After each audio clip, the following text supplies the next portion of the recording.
여러분, 하나님 나라가 이 땅에 임하기를 소원하십니까? 네, 그 간절한 소원을 가지고 우리가 이 자리에 모였을 줄 믿습니다. 그러면은 하나님의 나라는 어떻게 이 땅에 임하게 되는 걸까요? 하나님의 나라는 어떻게 우리 가운데 세워지게 되는 걸까요? 이 질문에 대해서 여러 가지 방향으로 대답할 수 있을 것입니다. 결론부터 말하자면 이 사도행전은 초대교회의 역사를 계속되는 예수 그리스도의 사역으로 그리고 있습니다. 십자가 달려 죽으시고 부활하시고 승천하신 예수 그리스도께서 성령을 우리에게 보내주셔서 성령을 통하여 그리스도의 사역이 계속 이어지게 하십니다. 그러니까 이 사도행전을 통해서 우리에게 주는 메시지는 하나님의 나라는 하나님께서 친히 세우신다. 교회의 머리 되신 예수 그리스도께서 이 땅 가운데 성령의 능력으로 지금도 여전히 역사하심으로써 교회를 세우셔서 교회를 통해 하나님의 나라가 이 땅에 임하게 하신다라는 겁니다. 그래서 성령의 임재가 굉장히 중요하죠. 그래서 그 성령의 불타는 교회라는 찬양 아시죠? 그래서 성령님이 임하시면 능력이 나타나 모든 것이 일어날 수 있게 되죠. 참 선한 것이 여기 일어나네.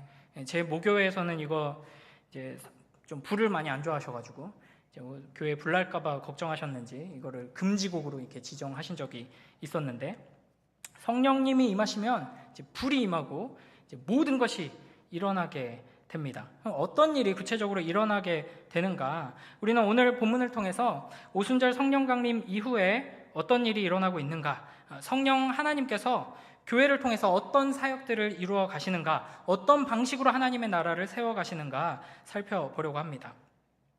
이 사도행전 2장 전반부 1절부터 13절까지 보면은 오순절 성령 강림 사건이 등장합니다. 성령 하나님께서 임재하시고요. 그 다음에 14절부터 오늘 우리가 읽은 36절까지가 베드로의 설교입니다. 그리고 우리가 잘 알다시피 이 설교를 통해서 회개하여 세례받는 자가 3,000이나 나오게 되는 것이죠. 자, 그러면은 성령 하나님께서 임하셔서 하시는 일이 무엇인가요? 말씀이 선포되게 하십니다. 사람들로 하여금 설교를 듣게 하십니다. 그리고 그 하나님의 말씀을 들은 이들의 마음이 열려서 회개하고 주님께로 돌아와 교회를 이루게 하십니다. 이 부흥의 역사가 성령을 통하여서 말씀이 선포될 때 나타나게 되는 것이죠. 사람들이 이 오순절 성령 강림의 사건을 보고 이제 각 나라의 언어로 하나님의 큰 일을 선포하는 이 제자들의 모습을 보고 놀라워하기도 하고 혼란스러워하기도 하던 그 상황 가운데서 베드로가 이 설교를 쭉 하고 있습니다.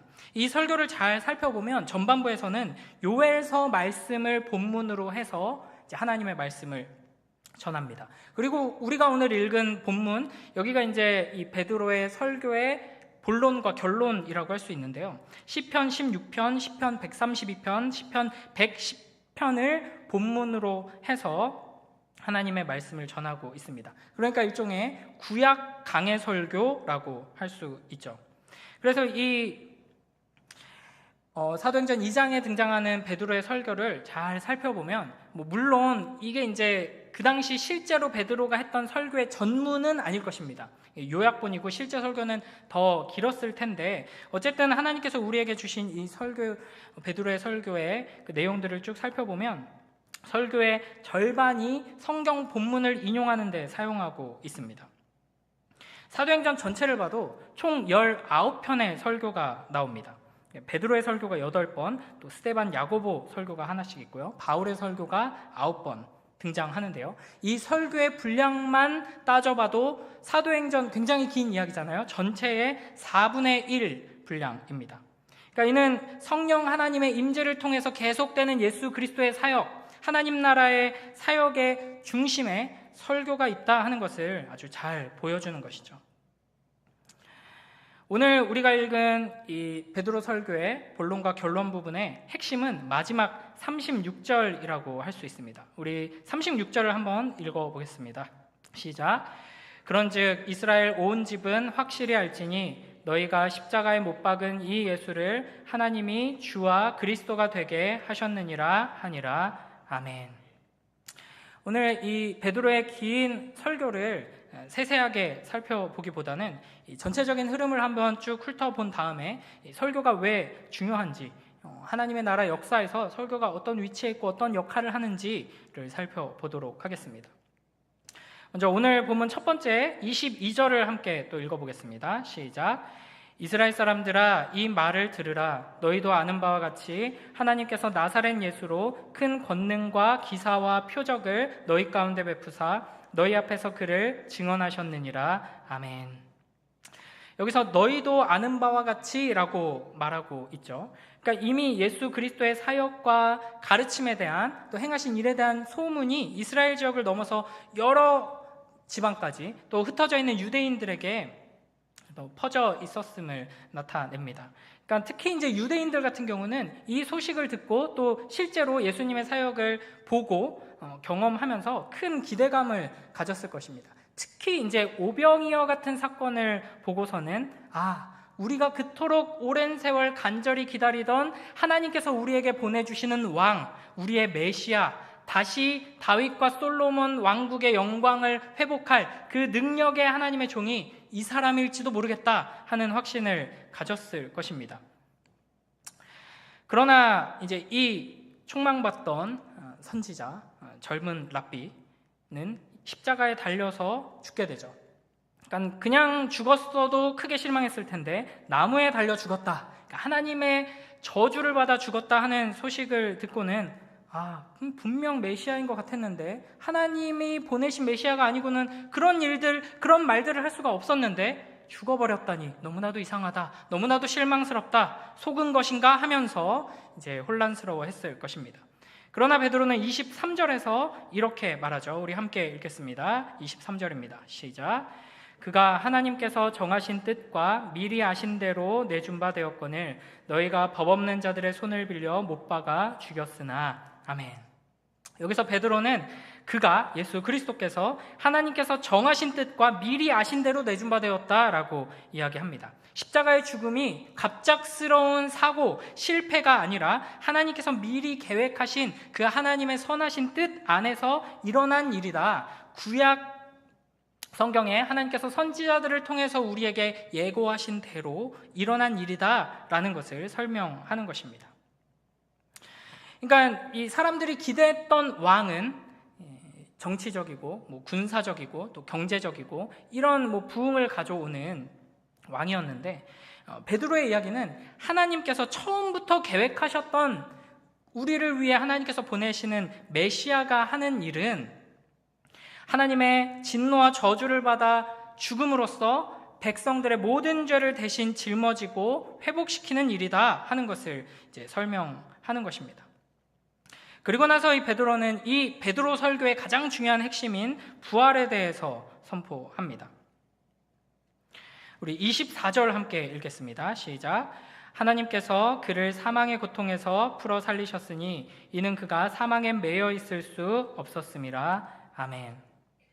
그러니까 다시 이제 지금 이 베드로의 설교가 선포되고 있는 상황을 생각해 보면 많은 사람들이 몰려들어서 관심 있게 듣고 있는데, 그 이유는 뭐냐면 갑자기 이미 많은 센세이션을 일으키다가 십자가에 달려 죽고 실패했다고 여겨진 그 예수 그리스도를 여전히 추종하면서 그 예수가 부활했다고 막 외치고 다니는 그 사람들이, 그 예수의 제자들이 갑자기 함께 모여서 각 나라의 언어로, 이때가 이제 오순절 명절이었고 그래서 이제 세계 곳곳에 흩어져 있던 유대인들이 예루살렘에 모여 있는 상황이었는데, 자기가 그 먼 곳 이방 땅에서 살고 있을 때 사용하던 그 언어로 이 촌뜨기 예수의 제자들이 하나님의 큰 일에 대해서, 예수 그리스도의 복음에 대해서 선포하는 이 놀라운 장면을 보게 된 것입니다. 이 기적 앞에서 이게 도대체 어떻게 이런 일이 일어나는가, 하나님께서 또 이런 일을 행하시는 것 같은데 무슨 일인가, 이렇게 궁금해하고 혼란스러워하고 또 때로는 또 조롱하면서 저거 술 취해서 그런 거 아니야? 라고 하는 상황 가운데서 베드로가 구약 성경을 본문으로 해서 예수 그리스도에 대해서 지금 선포하고 있는 것이죠. 그래서 이제 24절에서 베드로는 예수 그리스도의 부활에 대해서 이야기하고 나서 25절부터는 시편 16편을 인용합니다. 사도행전에 기록된 다른 이제 모든 설교들과 마찬가지로 베드로의 설교의 핵심에는 예수 그리스도의 부활이 있고요. 그래서 25절부터 28절까지 이 시편 16편 8절부터 11절을 인용하면서 예수 그리스도의 부활은 하나님께서 이미 우리에게 주신 그 말씀의 성취다라고 선포하는 것입니다.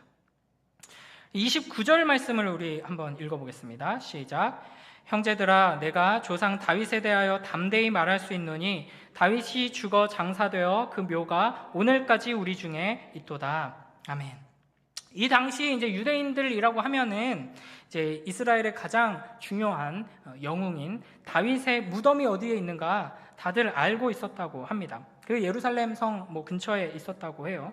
그런데 지금 베드로가 인용하고 있는 이 시편 16편의 말씀을 잘 보면 다윗의 시인데 16편 27절에서 다윗이 내 영혼을 음부에 버리지 아니하시며 주의 거룩한 자로 썩음을 당하지 않게 하실 것이미로다 라고 말합니다.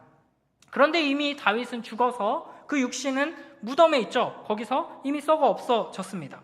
그렇다면 이 시편 16편에서 다윗이 말하는 바가 자기 자신에 대한 이야기가 아니다라는 것을 알 수 있는 것이죠. 그러니까 이 음부에 버리지 않고 썩음을 당하지 않는 분은 다윗 자신이 아니라 다윗이 선지자로서 미리 본 메시아, 하나님께서 보내주신다 약속하신 그리스도다 하는 것을 베드로가 설명하고 있는 것입니다. 그래서 32절에 이 예수를 하나님이 살리신지라 라고 이야기하죠. 그러니까 지금 이 놀라운 말씀을 선포하는 베드로뿐 아니라 그와 함께하고 있는 사도들 그리고 수많은 제자들 모두가 예수 그리스도의 부활을 목격한 증인이었습니다. 그러므로 담대하게 이 성경이 증언하는 바 나사렛 예수는 하나님이 택하신 주와 그리스도시다라고 선포하는 것이죠. 그리고 우리 33절 함께 보겠습니다. 시작. 하나님이 오른손으로 예수를 높이심에 그가 약속하신 성령을 아버지께 받아서 너희가 보고 듣는 이것을 부어 주셨느니라. 아멘. 여기서는 이제 부활하신 예수 그리스도께서 승천하셔서 하나님 보좌 우편에 앉으셨고 우리에게 성령을 보내주셔서 역사하신다. 그 증거가 바로 지금 너희가 본 이 놀라운 역사다. 성령 하나님께서 우리에게 임하셔서 이와 같은 역사를 이루시고 있는 거다라고 말하고 있는 것이죠. 그리고 이제 34절, 35절에서는 시편 110편을 인용하면서 이렇게 말합니다. 다윗은 하늘에 올라가지 못하였으나 친히 말하여 이르되 주께서 내 주에게 말씀하시기를 내가 내 원수로 내 발등상이 되게 하기까지 너는 내 우편에 앉아있으라 하셨도다 하였으니 아멘. 이게 이제 시편 110편 1절에 보면 이런 구절이 있거든요. 여호와께서 내 주에게 말씀하시기를 내가 내 원수들로 내 발판이 되게 하기까지 너는 내 오른쪽에 앉아있으라 하셨도다. 아멘. 그러니까 이게 이제 한글 번역에서는 여호와께서 내 주에게라고 되어 있지만 히브리어 성경에서는 둘 다 여호와라고 되어 있고 헬라어로 번역된 성경에서는 둘 다 주라고 되어 있습니다. 그러니까 이게 이제 다윗의 시인데 다윗의 입장에서 하나님께서 하나님께 말씀하셨다, 주께서 주에게 말씀하셨다. 이게 좀 무슨 의미인지 모호하게 되는 것이죠. 그러니까 여호와 하나님께서 말씀하시는 다윗의 주님은 누구인가? 그분이 바로 하나님의 오른편에 앉아서 통치하고 다스리신다고 하는데 그분이 누구인가? 이 이제 딜레마를, 이 문제를 설교를 통해서 유대인들에게 해설해주고 있는 것입니다.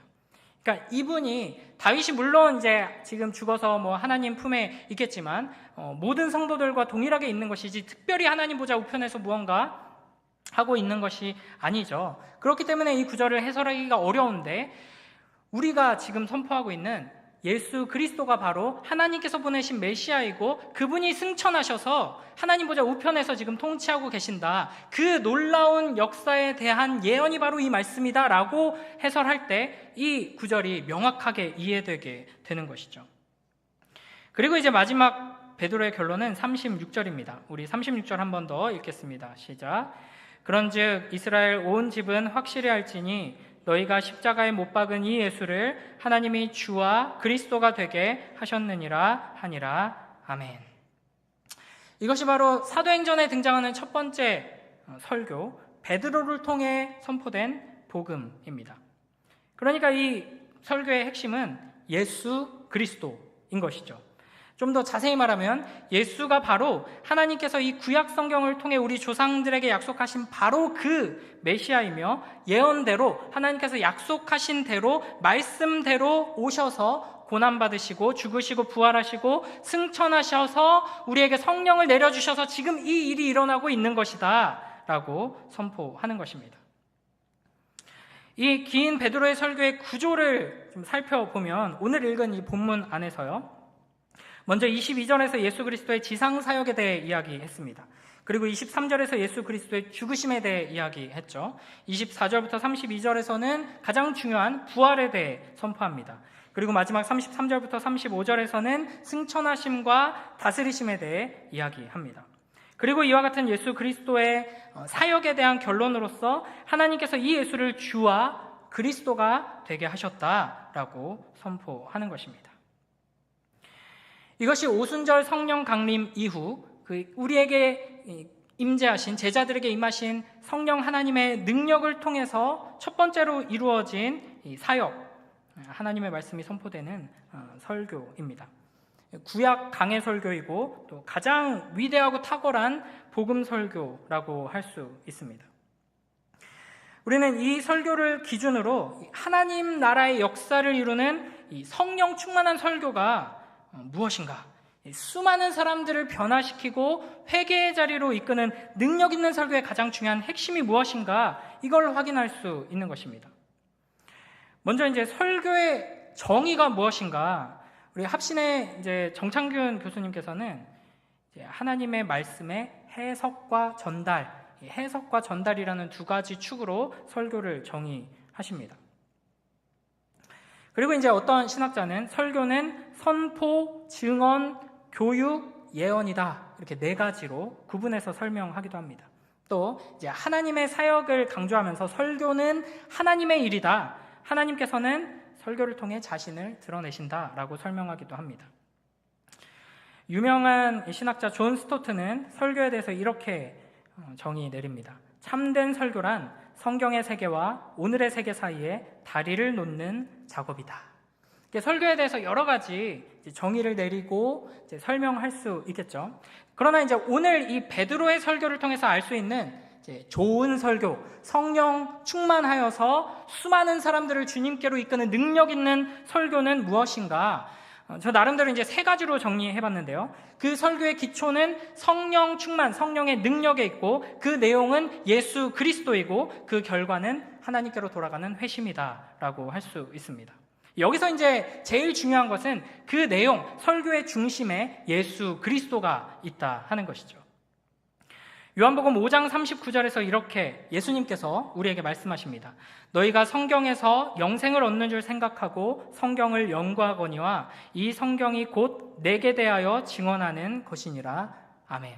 그러니까 우리가 성경을 본문으로 해서 성경을 해석하고 그 성경을 전달한다면 당연히 예수 그리스도가 전달되어야 하는 것이죠.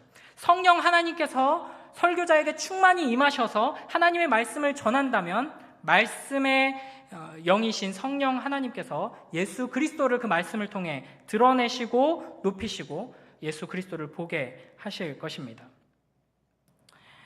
그러니까 사실 이제 설교가 재미있는 거 굉장히 중요하죠. 저도 재미있게 하려면 재미있게 할 수는 있거든요.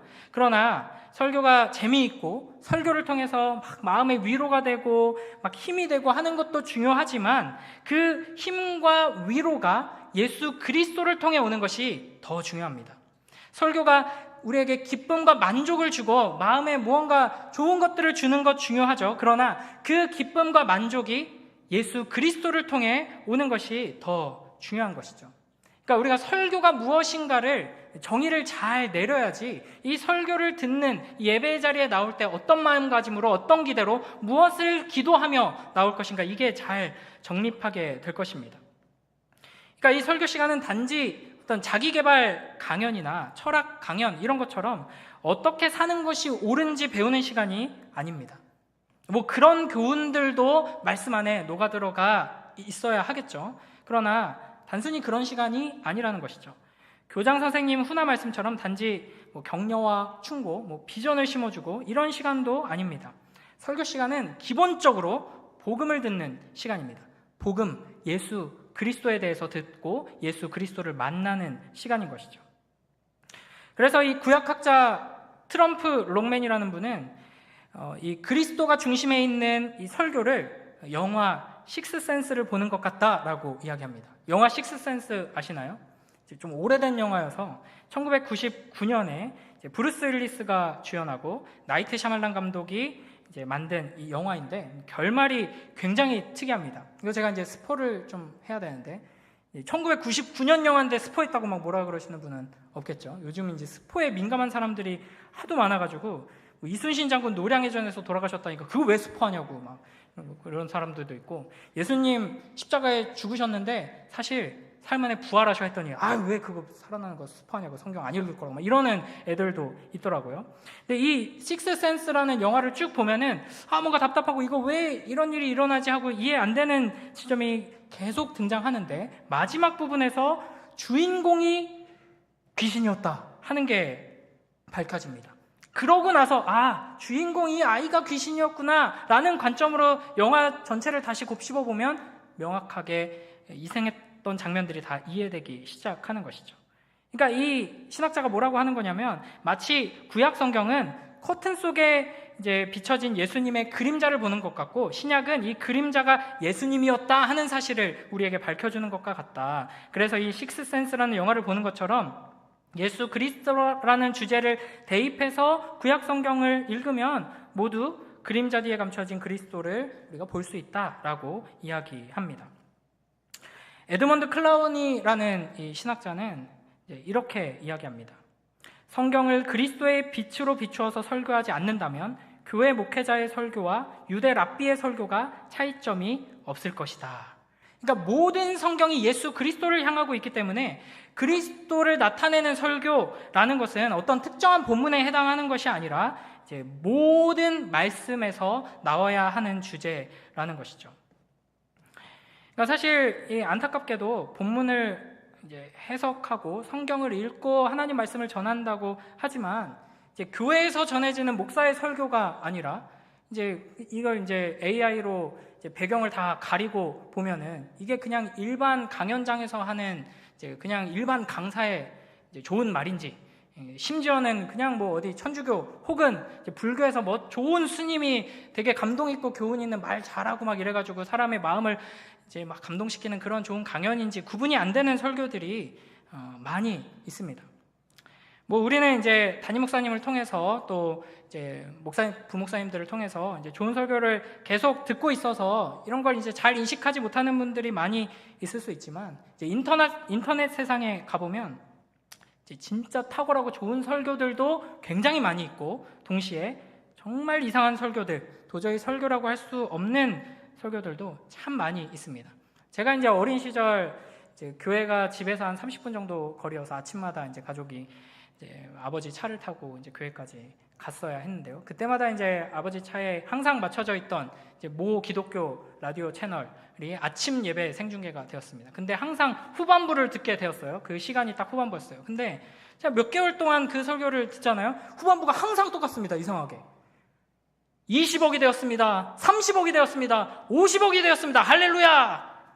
다음 주는 5억이 되었습니다. 10억이 되었습니다. 100억이 되었습니다. 할렐루야. 이상하죠? 이런 말도 안 되는 설교가 기독교 방송 라디오에 나온다고 주일 아침에 저는 그걸 들었습니다. 그게 어떤 교회인지 모르겠지만 이런 현실을 우리가 살아가고 있는 것이죠. 그러니까 성경이 아니라 설교를 쭉 듣다 보면 이거 굳이 성경을 읽지 않고 해도 되는 말인데, 그러니까 예를 들어서 그냥 이솝우와 재밌는 이야기 하나 읽고 교훈되는 이야기를 이렇게 해도 비슷할 것 같은데 하는 설교들이 있다는 것이죠. 그러니까 예를 들면 이런 겁니다. 오늘 본문은 이제 이솝우와 토끼와 거북이 4장 1절부터 11절까지 교독하도록 하겠습니다. 제가 먼저 읽습니다. 옛날에 토끼와 거북이가 살고 있었습니다. 이제 교독을 해요. 막 어느 날 토끼가, 그래서 마지막 절 함께 있습니다. 모든 동물들이 거북이를 향해 박수치며 칭찬했습니다. 아멘.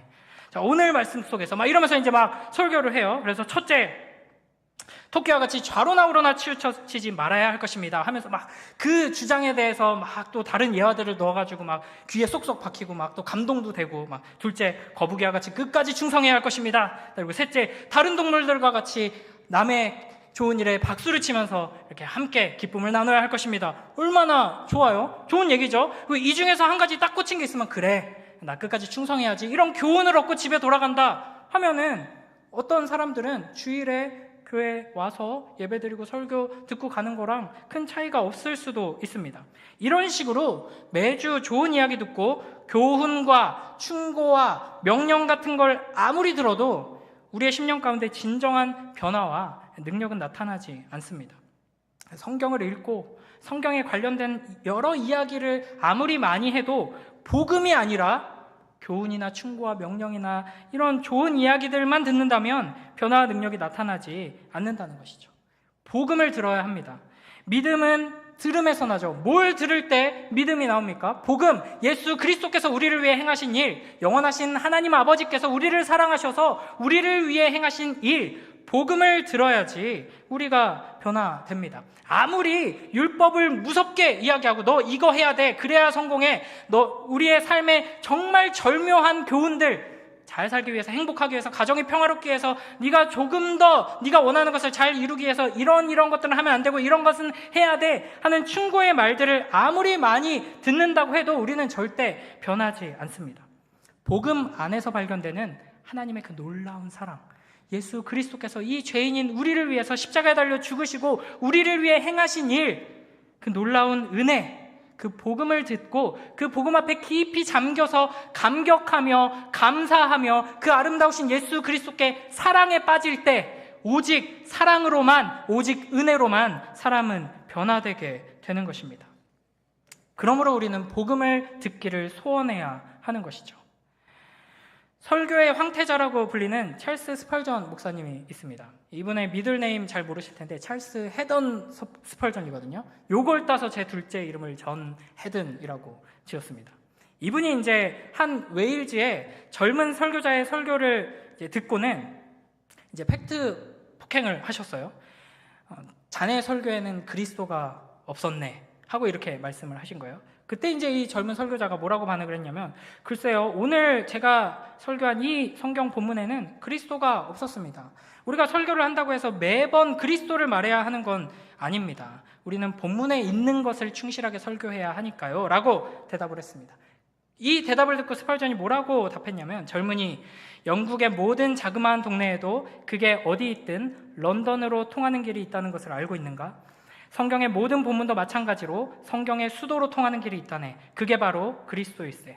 사랑하는 형제여, 자네의 직무는 본문을 대할 때 그리스도께로 통하는 길이 무엇일까 질문하며 저 거대한 대도시, 즉 그리스도의 길을 달리면서 설교하는 것이라네.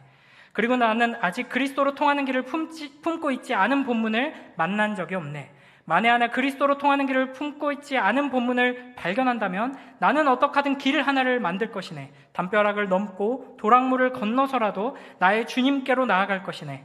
설교란 그 안에 그리스도의 향취가 나지 않으면 아무런 유익을 끼칠 수 없기 때문이지. 무슨 말인가요? 성령 하나님께서 충만하게 임하셔서 교회를 통해 역사를 이루려고 하실 때, 이 땅 가운데 하나님의 나라를 세우려고 하실 때 가장 중점적으로 하시는 일은 하나님의 말씀이 선포되게 하는 것인데, 그 설교의 중심에는 예수 그리스도, 복음이 있어야 한다 하는 것입니다. 이것은 단순히 이제 설교자에게 하는 말이 아니고 여러분께 이 말을 하는 이유는, 여러분이 하나님의 말씀 앞으로 나아갈 때마다 기대해야 하는 것은 오늘 하루 내가 뭘 깨달아야 할까? 오늘 하루 내가 주의해야 할 점은 뭘까? 이거 이제 오늘의 운세 보는 것처럼 그런 걸 기대할 것이 아니라, 예수님을 보고 싶습니다. 예수님을 더 사랑하고 싶습니다. 예수님을 만나고 싶습니다가 가장 기초적으로 기본이 되어야 한다 하는 것이죠. 여러분, 설교자로서 가장 끔찍한 청중의 반응은 무엇일까요? 이렇게 열정적으로 설교를 하고 있는데 꾸벅꾸벅 졸고 있는 모습, 그것보다 이제 더 적극적으로 한숨 쉬면서 이러면 이제 정말 이제 심쿵하겠죠.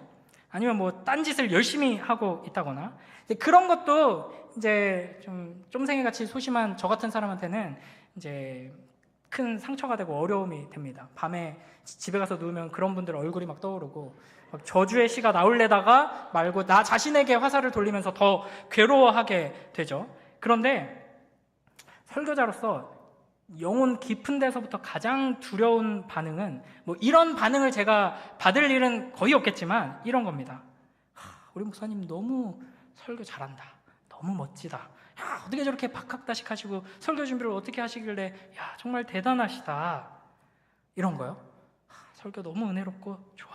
물론 여러분 이제 우리 설교자들에게 칭찬을 아끼실 필요는 없습니다. 칭찬은 고래도 춤추게 하고 이제 소심한 설교자들을 더욱 격려하는 도구가 됩니다. 그러나 제가 드리고 싶은 말은 어떤 면에서 설교 시간 내내 그 설교자만 보게 하는 설교는 굉장히 위험하다 하는 것입니다. 그러니까 설교자가 받을 수 있는 가장 좋은 칭찬, 진정한 영광은 설교가 끝난 뒤에 목사님에 대해, 설교에 대해 이야기하는 것이 아니라 예수님에 대해 이야기하는 것이죠. 그 설교자가 풀어서 설명해줬던 그 성경 본문에 대해 더 알고 싶고 더 듣고 싶고 그 본문이 보여줬던 예수 그리스도를 더 찬양하고 싶고 그 앞에 엎드려 기도하고 싶은 마음으로 충만케 하는 것이 설교자의 영광이고 임무라고 할 수 있습니다. 사도 베드로의 성령 충만한 설교가 바로 이런 설교였습니다. 성경 중심적인 설교였던 것이죠.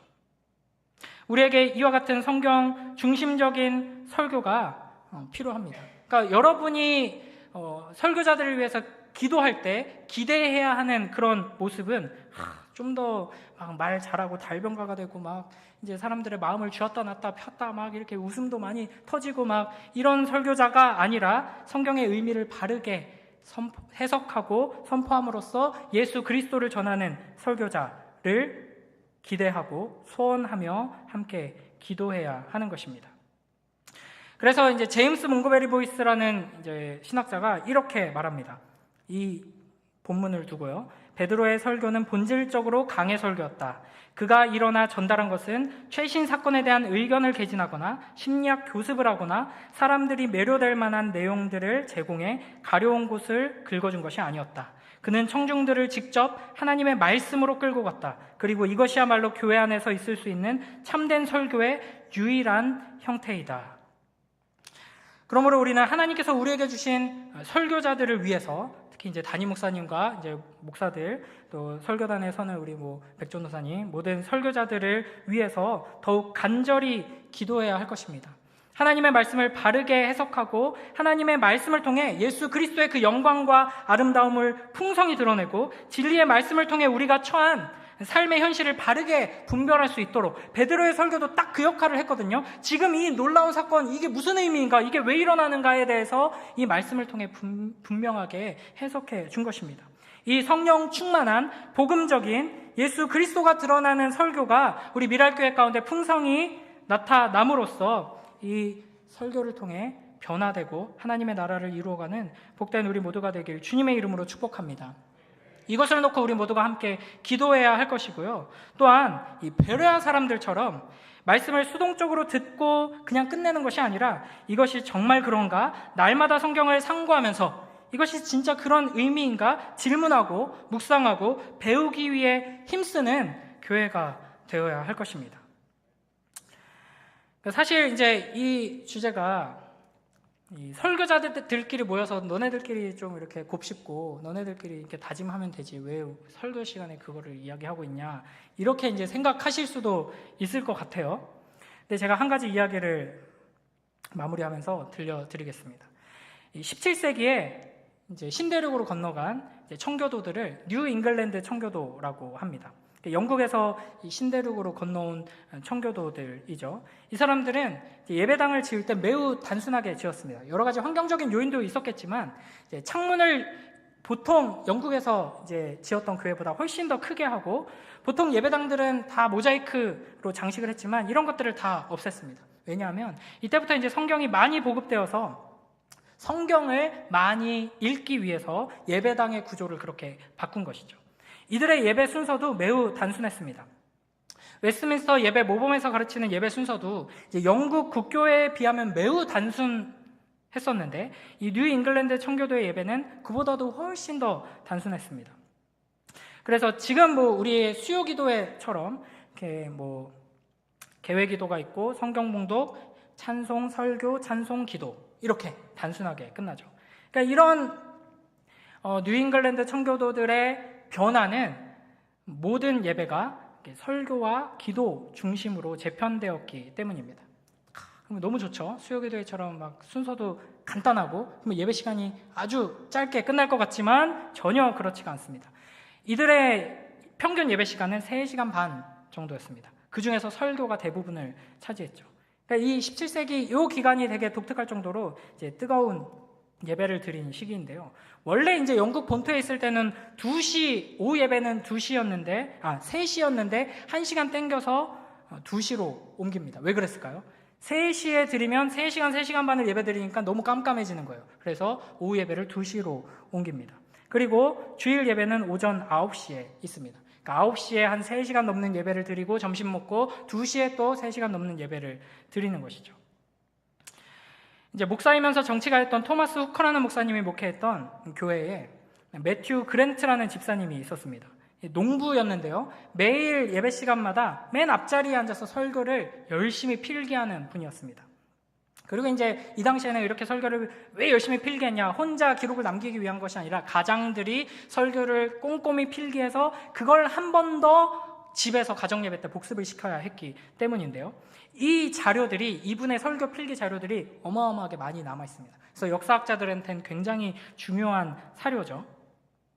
어느 평범한 주일 1647년 6월 20일 로마서 1장 18절 한 절 가지고 한 설교의 필기가 11장입니다. 그래서 이걸로 추정을 해본 결과 설교 시간은 한 2시간 정도였던 것으로 보입니다. 그래서 오늘 설교도 좀 길지도 모릅니다. 이미 길지만. 그 다음에 이제 1638년 10월 4일 추수감사절 설교. 추수감사절이면 뭐 이렇게 행사도 해야 되잖아요. 짧을 것 같은데 이때 설교 필기 분량이 31장입니다. 그러니까 이것도 추측해보면 한 4시간 정도의 설교를 했던 것으로 보입니다.